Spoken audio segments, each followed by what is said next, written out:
quand Alpha Condé voulait faire son 3e mandat. Oui. Il a voulu changer la Constitution, ce qu'il a fait, etc. Eh bien, la France était radicalement opposée à ce 3e mandat. Mais pour ne pas faire d'ingérence, ils ne l'ont pas trop dit publiquement, mais on a envoyé des émissaires, 5, 6, 10 personnes, très proches d'Alpha Condé, pour lui demander de ne pas se représenter, de ne pas faire de 3e mandat. Résultat, on était fâchés avec Alpha, et on était fâchés avec la population guinéenne qui pensait qu'on soutenait Alpha.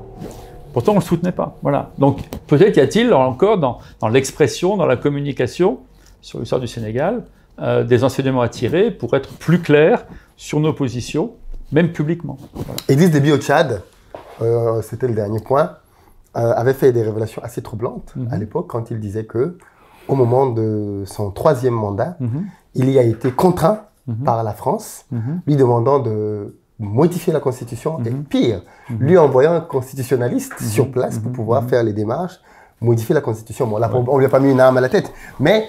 Je pense pas. Moi, je pense que... On a entendu personne dire... Ouais, mais il faut être très, très, très là-dessus prudent sur cette version des faits, parce que il souffle les chaud et froid.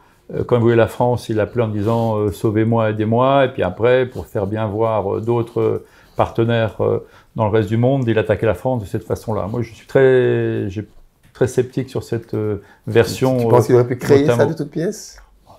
Non, mais après, peut-être qu'il y a des Français qui l'ont aidé, qui a écrit la Constitution d'Alpha. Voilà. Après, il y a des experts, notamment français, qui sont rémunérés et qui viennent écrire.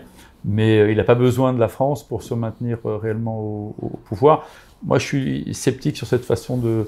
Il l'a toujours fait, il a soufflé les chauds et froids. Une fois, avec les Français, il raconte qu'il avait plusieurs discours. Regardez bien les discours du maréchal Déby, il avait pas mal de discours. Mais en revanche, sur le Tchad, moi, je suis content de voir que Succès Mara, aujourd'hui, est Premier ministre.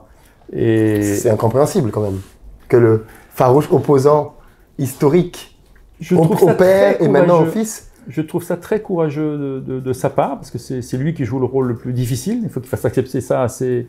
Mais il a toujours, moi je le connais très bien, et j'ai beaucoup d'estime et d'affection pour lui. J'ai vraiment fait à ma modeste place tout ce que j'ai pu pour qu'il soit reconnu, qu'il soit écouté dans le monde entier, qu'on reconnaisse la sincérité qu'il a. C'est un homme qui a la conscience du Tchad. Il veut que son pays réussisse. Tout à fait. Et soit il y a des affrontements, il en a subi les conséquences avec plusieurs centaines de morts l'année dernière dans ses militants, soit il continue à faire un affrontement et dit c'est eux ou c'est moi, soit il essaye pour le bien du Tchad d'arriver à trouver une sorte de coalition ou comme ça qu'on va... on peut se dire, s'il est donc dans cette démarche... On verra si c'est bénéfique aux Tchadiens et aux Tchadiennes. Non, mais au-delà de ça, s'il voulait prendre cette position, ce qu'on se demande, c'est pourquoi avoir permis les bains de sang ? Pourquoi toutes ces personnes sont mortes si au final, c'est pour travailler avec le gouvernement ? Mais parce que lui, il a été victime de ça. Et qu'il est capable de ce dépassement-là, et que ses militants ont autorisé ce dépassement-là. Ce qui est un acte de courage, de responsabilité très forte pour moi. Vraiment, je vois lui. J'espère que des deux côtés, les dirigeants seront sincères. C'est-à-dire qu'il pourra aider à la transformation du Tchad. Lui, l'ensemble des fonctions régaliennes, la société civile, et à l'armée, la sécurité et les forces armées, comme responsabilité. Pour l'instant, c'est un peu ce qui prévaut au Tchad. Est-ce qu'il faut attendre encore 10 ans, 20 ans, que les gens s'affrontent, qu'il y ait des bagarres, des bains de sang ? Il en a jugé autrement. Lui, c'est mieux que les autres. Mais je sais qu'il est sincère et qu'il pense aux Tchadiens et aux Tchadiennes. Et c'est assez courageux d'avoir eu cette posture-là. Voilà ce que je voulais dire. Un partenaire clé, central pour la France en Afrique centrale, c'est le Cameroun. Oui. Élection à venir prochainement. Oui. Tout est dans le flou. Comment tu vois les choses ? Il faut craindre le pire, il faut... Dans le flou. Non, honnêtement. Alors, c'est pas parce que c'est ton pays, mais le Cameroun, c'est le pays peut-être dans lequel j'ai le plus d'amis, mais que je ne comprends pas bien. Voilà. Je ne comprends pas bien les ressorts, comment ça fonctionne, etc. Quelqu'un a dit, on dit souvent au Cameroun que si on t'explique le Cameroun et que tu comprends, c'est qu'on t'a mal expliqué. C'est ça, voilà. Donc, je ne vais pas faire de réponse plus précise que ça, parce que j'attends de voir. Voilà. Le Gabon, Oligui, la transition, tu en attends quelque chose ? Moi, je vois, parce que je l'ai rencontré très vite après le coup d'État. D'abord, il a une vision du pays. Bon, c'est pas le cas de tous les Gabonais, je crois. Donc moi, d'avoir quelqu'un qui dirige un pays qui a une vision, c'est bien. Et puis de toute façon, il n'avait pas le choix, parce que soit il faisait comme en 2016, et il tirait sur la foule, c'est ce qui allait se passer, soit il déposait la famille Bongo. Mais ils l'ont fait, tous les corps d'armée, ensemble. Et aujourd'hui, au maximum des choses, de ce que je vois, il essaie d'avoir une vision inclusive, il inclut la population, il essaie de faire, là aussi, sans règlement de compte, il aurait pu essayer. C'est vrai. Voilà. Mais on dit que c'est un ancien du système. Quand même. L'important, il a été pendant longtemps avec la famille. Oui, bien sûr. Mais en Guinée aussi. Est-ce qu'on peut espérer un changement de quelqu'un qui a autant? L'important, c'est le changement. Ça dépend de ce qu'on veut voir comme changement. Est-ce que c'est un changement de communication ou est-ce que dans 2 ans, le pouvoir d'achat des Gabonais a augmenté? Est-ce qu'ils peuvent s'exprimer librement sur la place publique? Est-ce que leur vie s'est améliorée? Est-ce que le climat social est meilleur? C'est ça qu'il faut voir. Il faut voir la population. Moi, je suis élu, je suis un député. Moi, ce qui m'intéresse, c'est le bien-être des populations. Et donc, c'est ça c'est ça mon marqueur, quoi. Est-ce que les populations vivent mieux? Est-ce qu'elles sont plus épanouies? Est-ce qu'elles ont plus d'argent? Est-ce qu'elles ont moins de mal à boucler leur fin de mois, à manger, etc. Est-ce qu'elles peuvent s'informer librement? Voilà, c'est ça. Est-ce qu'elles peuvent être plus citoyennes? Et aujourd'hui, clairement, il y a plus de chance avec le président Oligui qu'avec l'équipe précédente. La République centrafricaine, le mouton noir en Afrique centrale?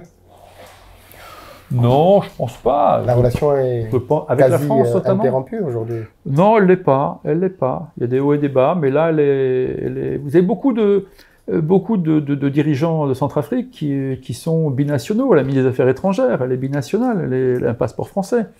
Il y a beaucoup alors, de façon générale, on parle beaucoup de divergences et des amours avec la France. Mais quand on voit les individus, personnes, les citoyens, il y a beaucoup de complicité. Ce qui ne va pas bien, c'est les politiques d'État à État. C'est la politique de la France. Est-ce qu'un binational, finalement... Mais moi, j'ai jamais été rejeté en Afrique. Oui, mais ce n'est pas un problème de personne, voilà. On est d'accord. Mais est-ce qu'un binational n'est pas aussi peut-être trop influencé par son amour pour la France pour prendre les décisions qu'il faut quand il faut pour son pays Non, parce que le président Touadéra, il a pris une décision forte d'aller chercher les Russes pour sa sécurité. Qui lui a été fortement reproché jusqu'aujourd'hui. Oui, bien sûr, bien sûr. Ça change aujourd'hui. Il y a des discussions. Il est venu à Paris. Je l'ai rencontré. Le président Macron l'a rencontré. Voilà, c'est en train de revenir à une situation pas normale, mais un peu différente. Il faut voir ça dans la durée aussi. Hein. On dit que les bons dirigeants africains, ce sont les dirigeants qui sont d'accord avec Paris. Ceux qui le sont moins, Non, dans ta question, il y a déjà la réponse. C'est sûr quand tu préfères quelqu'un qui est d'accord avec toi que quelqu'un qui ne l'est pas, voilà. Mais personne ne peut se passer de la Centrafrique, personne ne peut se passer du Gabon, personne ne peut se passer de n'importe quel pays d'Afrique. Et donc, même au Mali, moi je discute de la même façon avec mes amis maliens, même des dirigeants aujourd'hui de la junte, enfin je ne sais pas comme ça, ou en tout cas du pouvoir en place, parce que la junte c'est un peu... péjoratif, en tout cas, c'est une connotation occidentale, donc du pouvoir en place. Voilà, discuter de la même façon. Et quand un des ministres du gouvernement actuel me dit fraternellement, on se dit fraternellement, voilà. Donc ça existe, ces liens-là. On ne les voit pas, ils existent, et un jour, ça reviendra à la surface. Voilà, il n'y a pas de raison que ça change. Dernière question, les influenceurs. Ouais. Tu as parlé tout à l'heure de Kémy Séba. Qu'est-ce que tu penses du travail de Kémy Séba? Je trouve qu'il est opportuniste.